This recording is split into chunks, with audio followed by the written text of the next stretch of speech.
Asociación Regional de Canales de Televisión de Señal Abierta de Chile, Arcatel, presenta Portavoz Noticias.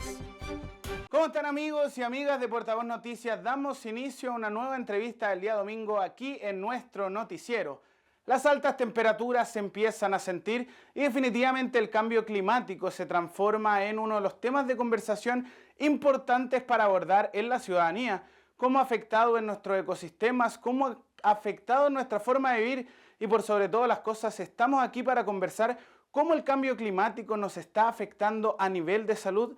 Para entrar en detalles sobre todos estos puntos y desarrollarlos en profundidad, estamos en una entrevista con el urgenciólogo de la clínica alemana, Michel Rey. Michel, muchas gracias por acompañarnos. ¿Cómo estás? Muchas gracias por la invitación. Muy bien y un honor estar con ustedes.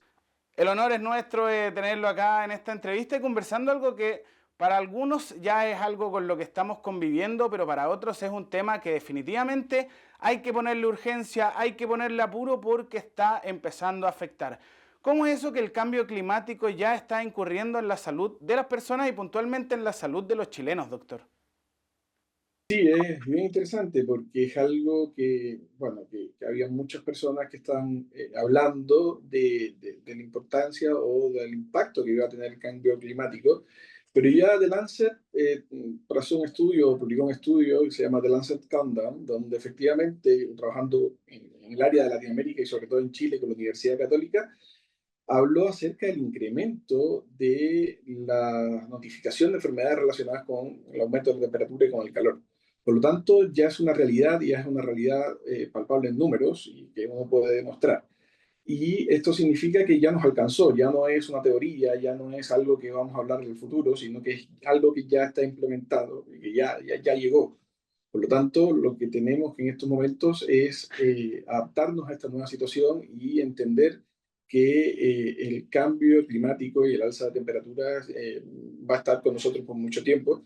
Por lo tanto, nuestra interacción con el medio ambiente debería cambiar y debería ser de forma más saludable y más segura para todos. Perfecto, doctor. Acá asumo que hay hartos hilos un poco desde dónde tirar y desde dónde aferrarse, porque sin duda que es un tema, ¿no? El cómo nuestras conductas han terminado por influir en lo que hoy nos está terminando por condicionar. Cuando hablamos de los problemas de salud que ya se pueden empezar a asociar al efecto del cambio climático, a esta alza en las temperaturas a nivel global, ¿qué son quizás buenas muestras para poder ejemplificar, para poder dar de punto de partida en esta conversación y para poder entender de mejor manera cómo es que a fin de cuentas el cambio climático está afectando en la salud? Mira, los números son bien categóricos en el alza de un porcentaje gigante en el 2022 en cuanto al incremento de las notificaciones por enfermedad de calor. De hecho, se habla de casi duplicar, o sea, mucho más del doble de las cifras que se habían registrado antes. Hay que entender que el tema del alza térmica y la relación que tiene con nosotros, con los seres humanos, es que nosotros somos un organismo que produce calor de forma natural, por el metabolismo que tenemos o efectivamente cuando realizamos actividad física y ejercicios por nuestra actividad muscular, también generamos calor. Y el objetivo para que nuestro cuerpo funcione de forma regular es mantener una temperatura que sea una temperatura donde no se modifiquen las condiciones del medio interno del cuerpo. Para esto, nosotros, imagínate que somos una máquina de refrigeración o de control de temperatura, donde tenemos un termostato que está en el cerebro que nos dice nuestro setting debe estar entre esta y esta temperatura, y tenemos mecanismos para tratar de mantener esta temperatura incluso cuando nosotros producimos más calor que lo que normalmente lo hacemos.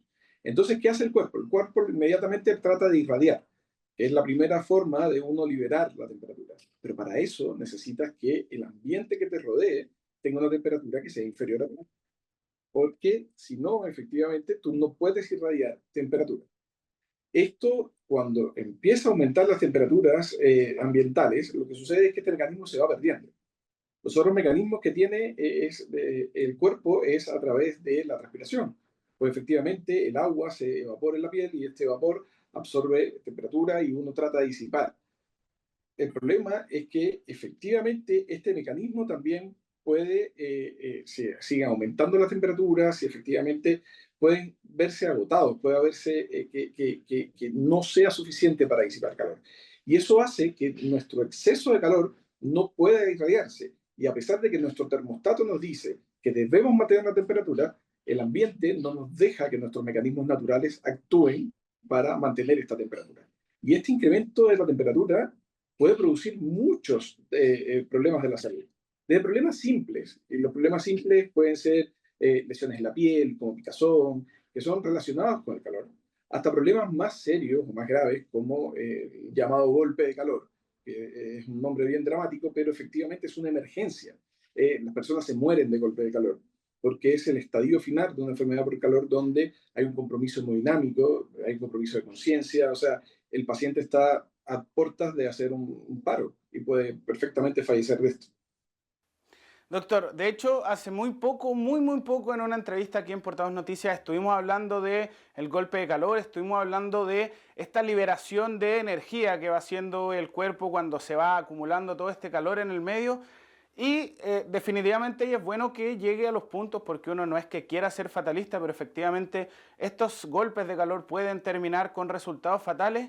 Y dentro de los puntos que nosotros abordábamos ahí con el doctor era, bueno, las medidas preventivas, la necesidad de estar bien hidratado, usar ropa cómoda, tratar de evitar el contacto prolongado con el sol. Y aquí quiero colgarme de ese punto conversado para llevarlo un poco a esta nueva normalidad que mencionó respecto a las altas temperaturas, y es, siempre se nos ha educado y enseñado de que el cuerpo necesita una media de agua que va entre los 2, 3 litros de agua, dependiendo de cada uno de los cuerpos, tamaños, peso, etcétera. Esta nueva normalidad de las temperaturas globales más altas hacen que los seres humanos estemos teniendo una mayor necesidad de hidratarnos, o sea, decir, quizás si es que antes nos saciábamos esa necesidad hídrica con 2 litros, ahora necesito 2 litros y medio, porque quizás la gente no tiene en consideración y lleva manteniendo un consumo de agua en los últimos 5 años, pero hoy quizás ese consumo no es suficiente y necesitan más. Muy buena tu pregunta. Y efectivamente yo creo que más que dar un número, porque los 2 litros de agua que tú mencionabas, o 3 litros de agua, yo creo que lo importante es lo que tú dijiste, mantenerte hidratado. Existen dos grupos de personas o dos grupos de pacientes que efectivamente son susceptibles a las enfermedades por calor. Los pacientes que o tienen un muy mal mecanismo de la sed, como son los adultos mayores, o los pacientes que dependen de otro para tomar agua, como son los lactantes pequeños, niños pequeños. Y como te estaba hablando, existen otro grupo que son los pacientes que pierden mucho líquido y además también aumentan su producción de calor, que son los pacientes que realizan ejercicio. Por lo tanto, yo la recomendación, porque todavía no está tan claro si tienes que hidratarte con 3 litros más que con 2. También depende mucho de la superficie corporal, depende de muchas otras cosas. Pero indiscutiblemente el objetivo es mantenerte hidratado. Y como tú decías, 2 litros es lo mínimo que uno debería tomar en 24 horas, pero si tú vas a hacer un ejercicio extremo y te vas a exponer, por ejemplo, a hacer una maratón, a correr una maratón o a hacer un entrenamiento mayor, pues perfectamente aumentas la cantidad de pérdidas sensibles de líquidos. Por lo tanto, ahí de todas maneras vas a requerir un poquito más de líquido para reponer. Pero yo creo que el punto clave que me quiero quedar con tu pregunta es que de todas maneras tenemos que mantenernos bien hidratados. Y no se nos puede olvidar, como tú decías, la relación que tenemos con tomar agua es una relación que prácticamente es como innata y uno no la tiene bien regularizada. Pero sí hay que tratar de mantenerse, sobre todo en estos momentos y las condiciones climáticas actuales, bien hidratado sobre los 2 litros de agua de todas maneras. Sí, porque quizás la gente es más, no sé si mañosa o es más porfiada, pero el tomar agua, el hidratarse, no es un ejercicio que la gente realiza, tal como dijo usted, doctor, de manera consciente, sino que la gente responde un poco a un estímulo. Ah, me dio sed, tomo líquido. Tengo hambre, me hidrato. Y no por decir yo necesito mantener ciertos niveles estandarizados para que mi cuerpo funcione de buena manera, como lo son, por ejemplo, las horas de sueño, que uno nadie cuestiona la cantidad de horas que necesita o no necesita para poder descansar. Sí, absolutamente. O sea, es lo mismo. O sea, como tú dices, hay cosas que uno lo da por hecho y eso no significa que la hagan bien. Uno puede pensar que lo está haciendo de forma adecuada, pero no necesariamente tiene que ser así. Entonces, el hecho de mantenerse bien hidratado absolutamente es cardinal en este tipo de enfermedades. Doctor, ahora dando una vuelta, acabo de mencionar del tema del sueño, así que quiero aprovechar de tocar el punto también. Últimamente se ha podido ver un fenómeno que tiene que ver con estas olas de calor nocturnas que al mismo tiempo con el calentamiento global es una normalidad a la cual vamos a tener que adecuarnos, sobre todo pensando en las temporadas de verano. Estas olas de calor nocturna terminan por afectar el buen dormir de la gente. Porque una persona que antes se dormía a las 10 de la noche, hoy es muy factible que se dé vuelta en la cama por calor hasta las 1 de la mañana incluso. En esos mismos casos, ¿cómo puede verse finalmente afectado el cuerpo por, ok, no es el calor, no es el cambio climático, sino que va a ser la falta de sueño, pero que está directamente vinculado con la situación global que se está viviendo? Mira, tu pregunta es bien interesante porque efectivamente estás tocando un tema que se llama de adaptabilidad a la nueva condición y es como no vas a tener enfermedad por calor directamente, pero sí el hecho de que si no tienes una pieza ventilada o un método para ventilarte en las noches, tu calidad de sueño, tu tiempo de sueño puede verse afectado. De todas maneras, el sueño, como tú dijiste inicial y en la pregunta previa, el sueño no tiene discusión. El sueño es algo que es beneficioso porque es el momento en que el cerebro lava todos estos neurotransmisores que normalmente nos inhiben, que nos tienen, que nos permiten funcionar y que hacen que nuestro cerebro, si no los lavamos, esté hiperexcitable. O sea, es un momento de aseo, por decirlo de alguna manera, para tu cerebro. Por lo tanto, el buen dormir es cardinal para todo. Hoy, y no solamente para la enfermedad por calor, te estoy hablando para tu rendimiento laboral, para tu rendimiento si eres un deportista, para efectivamente si quieres gozar de una buena salud con tus familiares en cuanto a compartir tiempo con ellos. Por lo tanto, en esta nueva realidad hay que tener en cuenta esto que acabas de decir que es importante y el objetivo es tratar de buscar algunos métodos alternativos para poder ventilarte, porque de todas maneras, si se afecta tu sueño, se va a afectar todas las actividades de tu vida diaria, tu desempeño laboral, tu desempeño como deportista, tu desempeño como padre de familia. Sí, porque a fin de cuentas es lo que decíamos, ya quizás en primera instancia uno diga, pero antes me dormía a las 10, ahora me estoy durmiendo a las 12. Pero a fin de cuentas es algo acumulativo, es el lunes estás durmiendo 2 horas menos, el martes, el miércoles, el jueves, y así a fin de cuentas, si empezamos a sacar números, o sea, cada semana serían 14 horas menos de sueño, 2 semanas serían 28 horas menos de sueño, o sea, en 2 semanas uno pierde más de un día completo que debería dormir, descansar, por este fenómeno del calor y que incluso podría ser más, porque las temperaturas muchas veces empiezan a bajar recién a las 1:30, 2 de la mañana. Sí, y otra cosa que decías ahí que es importante también es que no es compensatorio, no es que, ¿sabes qué? Dormí, la semana pasada dormí 3 horas menos, pero ahora voy a dormir un día entero y con eso voy a compensar. No funciona así, desgraciadamente, el cerebro, sino que el cerebro funciona con su ritmo y tiene un ritmo donde está en un estado de vigilia, un estado efectivamente de menos vigilia y un estado que aprovecha el cerebro para lograr, como te dije, hacer ese aseo a todos sus procesos. Por lo tanto, no se recupera, no se recupera del hecho de dormir mal. Así que si esto, con este fenómeno afecta tu calidad de sueño, pues algo que tienes que de todas maneras tomar riendas en el asunto. Tienes que tratar de evitar que esto nos afecte lo menos posible, porque como te digo, no es una enfermedad producida directamente por el calor, pero sí indirectamente. Y es esta nueva, como tú dijiste, adaptabilidad a una nueva condición que llegó para quedarse o que va a estar por mucho tiempo con nosotros. Perfecto, estamos hablando entonces con el urgenciólogo de la clínica alemana Michel Rey sobre cómo los cuerpos se van a tener que adaptar al cambio climático y de qué manera esto mismo está incurriendo en la salud de los chilenos. Vamos a un pequeño corte comercial aquí en Portavoz Noticias y ya volvemos con más. Que lo cumplas feliz. Y acá tenemos. 1, 2, 3. Tomamos la servilleta. No cambies vivir estos momentos por vivir en la cárcel. Provocar un incendio forestal es un delito. CONAF. Ministerio de Agricultura, Gobierno de Chile. Chile avanza contigo.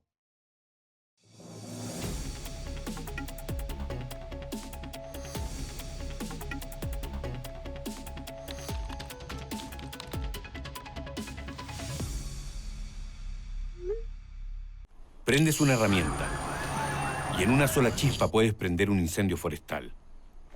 Prendes un basural y prendes miles de hectáreas de bosque.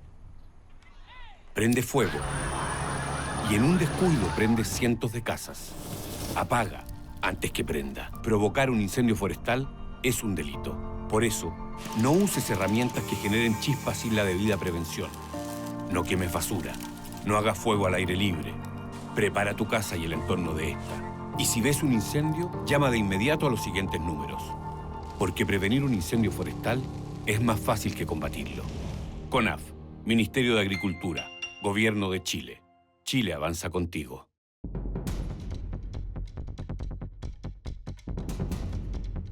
Somos las regiones.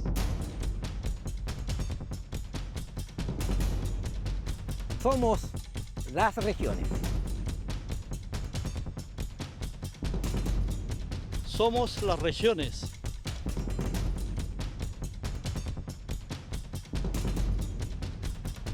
Somos las regiones.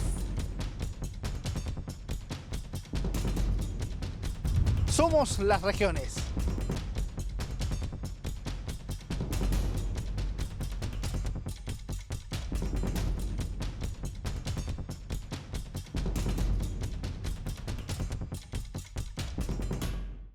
Que lo cumplas feliz. Y acá tenemos. 1, 2, 3. ¡Oh, la servilleta! No cambies vivir estos momentos por vivir en la cárcel. Provocar un incendio forestal es un delito. CONAF, Ministerio de Agricultura, Gobierno de Chile. Chile avanza contigo. Ya estamos de vuelta con nuestra entrevista del día domingo. Estábamos hablando, dijimos, de qué manera el cambio climático está afectando en la salud de las personas. Y esto lo conversábamos en profundidad con el urgenciólogo de la clínica alemana, Michel Rey. Doctor, ya hablamos de varios frentes, ¿no? Hablamos un poco del calor por sí, de cómo los golpes de calor pueden afectar a la gente. Ya estuvimos hablando de cómo se ha visto afectado el sueño por las alzas en la temperatura. Y ahora yo quería proponer otro tema de conversación que sin duda asumo que va dentro del mismo margen, y es que el cambio climático a nivel ambiental se ha visto traducido muchas veces en un aumento importante de incendios forestales, de ese tipo de siniestros que año a año van al aumento y que uno quizás lo deja pasar a segundo plano, ¿no? Pero todos estos incendios emiten una cantidad de humo, de contaminación, que también se queda dando vuelta, que cada año es una emisión de gases mayor y que supongo yo, usted me lo tendrá que confirmar como profesional, que también afecta y está afectando el diario vivir de las personas. Sí, por supuesto. O sea, de la mano va que con el alza de temperaturas, efectivamente, incluso cuando el invierno, tenemos inviernos que llueven, sobre todo en Santiago, como fue este año, o el año pasado, disculpa, sucede que tenemos mucha vegetación, que esta vegetación se seca y que es susceptible a que existan focos de incendio que puedan propagarse más rápido los incendios. Y el incendio tiene, bueno, es un tema desastroso para el ambiente, es un tema desastroso incluso para las propiedades materiales, pero desde el punto de vista de la salud tampoco se queda atrás. O sea, por supuesto, los más expuestos son o las personas que quedan atrapadas o los bomberos que valientemente combaten este tipo de eventos, donde directamente tienen dos tipos de afecciones importantes. La primera es la lesión directa por aumento de temperatura de quemaduras, pero también la inhalación de gases tóxicos, que pueden ser producto de la combustión, pueden ser gases que puedan, en dependencia también de lo que se haya quemado, puede ser el tipo de tóxico, pero que esto de todas maneras afecta la calidad del aire de toda el área que está cercana a donde están ocurriendo estos eventos. Por lo tanto, de todas maneras, no es para nada inocuo y no es para nada... no es para nada gratis el hecho de que existe un incendio. O sea, desde el punto de vista material, desde el punto de vista biológico, desde el punto de vista económico, desde el punto de vista multidimensional. Pero desde el punto de vista biológico, que es lo que más me compete a mí, que es mi área de expertise, sí, de todas maneras esto incide. Primero, porque los incendios no hay que ser muy inteligente para saber que el área donde se está produciendo el incendio, la temperatura va a ser mayor que el resto de las áreas. Y en segundo lugar, que en dependencia de donde esté el viento, es capaz de propagar cenizas, polvo, calidad de aire con una cantidad de partículas importantes, y que esto de todas maneras puede afectar la salud de la población que esté alrededor. Por lo tanto, esto es un tema no menor, es un tema que desde el punto de vista gubernamental sé que es un tema bien prioritario a la hora de tratar de evitar los incendios, porque hay muchas personas involucradas que se afectan directamente con esto. Sí, y en general, ok, hay que saber entender un poco la relevancia y jerarquizar un poco el qué se informa, qué es lo que no se informa, pero efectivamente, o sea, del incendio muchas veces se habla de la catástrofe, de la llama y de los fallecidos. Pocas veces se ahonda y se profundiza en el daño que genera a nivel pulmonar en una persona que vive en esas localidades y que es un daño que no podemos dejar pasar en alto porque, por ejemplo, si recordamos con lo que fue el caso del COVID, hay casos de problemas respiratorios que terminan prevaleciendo con el paso del tiempo en el paciente. ¿Qué se puede hacer en estos casos? Porque en el fondo lo ideal sería claramente prevenir que ocurran estos incendios forestales en todos los casos, pero no siempre se puede. Quizás en estos pacientes que se ven un poco más comprometidos por el efecto del humo, que puedan ver afectado en el plano pulmonar, quizás ¿cuál es la recomendación para ese tipo de personas para que lo tengan ahí en consideración en sus casas? Mira, yo creo que lo más importante es entender que existe un grupo de desastre que se encarga también de actuar en la zona. Y cuando va a actuar, no solamente actúa en la zona del incendio, sino que va en la periferia buscando dónde son las zonas que pueden afectarse por esto que tú me estabas comentando. Y siempre o casi siempre, la recomendación es evacuar. Y evacuar estos lugares, sobre todo personas que puedan ser susceptibles a, como tú dijiste, a estas partículas que pueden inflamar la vía respiratoria. Porque no solamente las vías respiratorias se inflaman por virus, bacterias, hongos, etcétera, sino también partículas irritantes como el carbón, producto de la combustión, pueden hacerlo. Por lo tanto, yo creo que lo primero es entender y hacer caso de cuando una autoridad considera que hay un círculo de seguridad que debe ser evacuado, entender que a pesar de que la llama se vea lejos y dice, bueno, acá no va a llegar porque si la llama yo la estoy viendo allá, lo que están es midiendo otras variables que son importantes de tener en cuenta, como el viento, la dirección, la velocidad, efectivamente la cantidad de partículas que se están generando, y eso lo único que tiene como objetivo es prevenir, y prevenir que personas que en estos momentos no están vinculadas directamente con el incendio como tal, pues se afecten desde el punto de vista de su salud. Y como tú decías, existen varias personas que son susceptibles porque ya tienen enfermedades pulmonares de base. Hay que entender que existe una población de pacientes con problemas respiratorios crónicos que no es menor en cuanto a su prevalencia en Chile y que estos pacientes de todas maneras son más susceptibles a cuando existen partículas irritantes. Por lo tanto, la recomendación antes de nada es hacer caso a el Departamento de Desastre cuando establece estos perímetros de evacuación, porque no necesariamente tiene que, como dijiste, no solo piensan en una cosa que es el fuego que lo vaya a quemar, sino que piensan en general y en global en todas las afectaciones que uno puede y las consecuencias que puede tener con el incendio.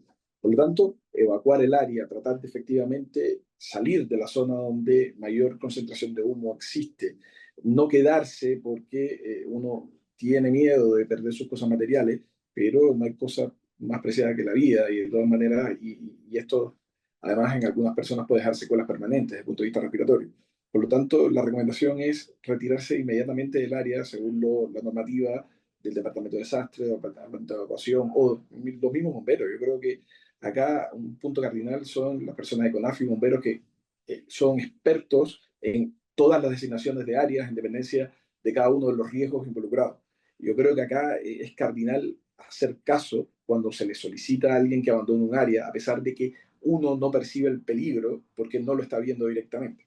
No, doctor, perfecto, impecable, me parece sumamente bien hacer hincapié en ese punto porque es lo que dijo usted, ¿no? La gente se preocupa y piensa en las llamas y en lo que pueda llegar a pasar con sus cosas materiales o no, cuando olvidan de que quizás el incendio genera un daño mucho más macro, mucho más multidisciplinario, si le queremos decir así, que puede generar distintos puntos de afectación en la persona. Así que muy bien la recomendación de hacer caso.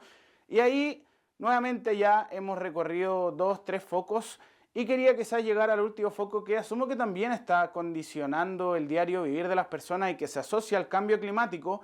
Y es que el alza de temperaturas me parece que ha generado 2 fenómenos.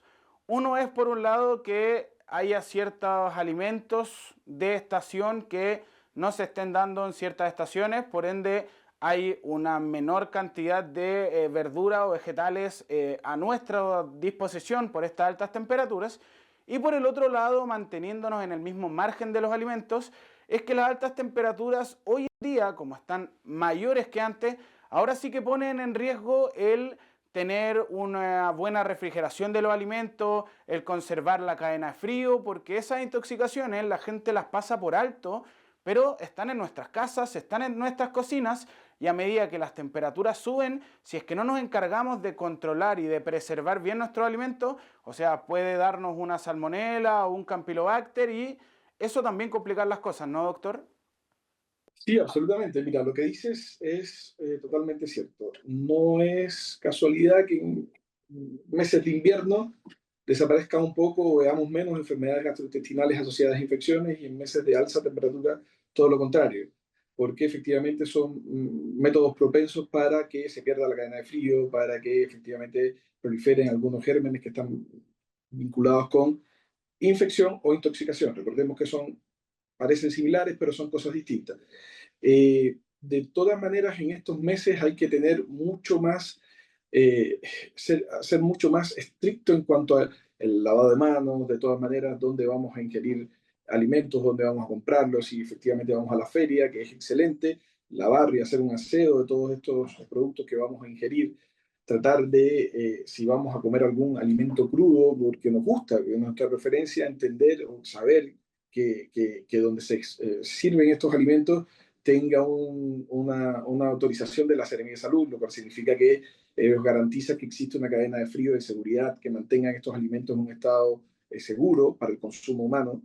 Y yo, por un lado, mira, yo creo que yo veo, y hablamos del informe de la revista Lancet, que Chile participó, y yo veo un tema positivo. Dentro de Latinoamérica somos líderes en cuanto a que entendemos esto ya como un problema. Y al poner esto como un problema a la palestra pública, lo que vamos a hacer es que vamos a tomar medidas para esto. O sea, somos una especie, el ser humano es una especie en adaptación, y hemos venido adaptándonos desde la época de las cavernas. Así que esto es un periodo más de adaptación.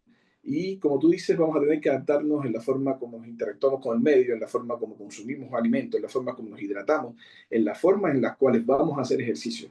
Pero de todas maneras, en el tema de la alimentación, por favor, lo que tú decías es fundamental. Aseo de manos, aseo de manos, aseo de manos. Segundo, recordar, tratar de consumir alimentos en lugares que tengan autorización sanitaria para expender alimentos.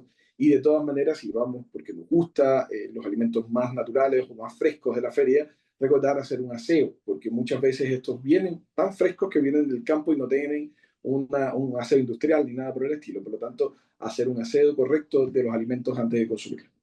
Perfecto, entonces con esta recomendación al buen cuidado de la higiene en la cocina, la limpieza correcta y la preservación correcta de los alimentos, terminamos esta interesante entrevista donde estuvimos conversando sobre cómo el cambio climático está afectando a la salud de las personas y puntualmente el caso de lo que está pasando en Chile.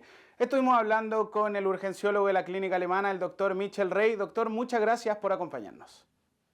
Gracias por la invitación.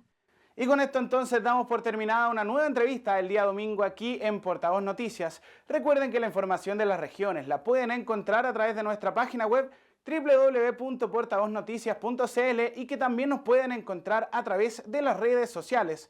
Muchas gracias por acompañarnos y ya nos reencontraremos en futuras ediciones de Portavoz Noticias. Chao, chao. Asociación Regional de Canales de Televisión de Señal Abierta de Chile. Arcatel presentó Portavoz Noticias.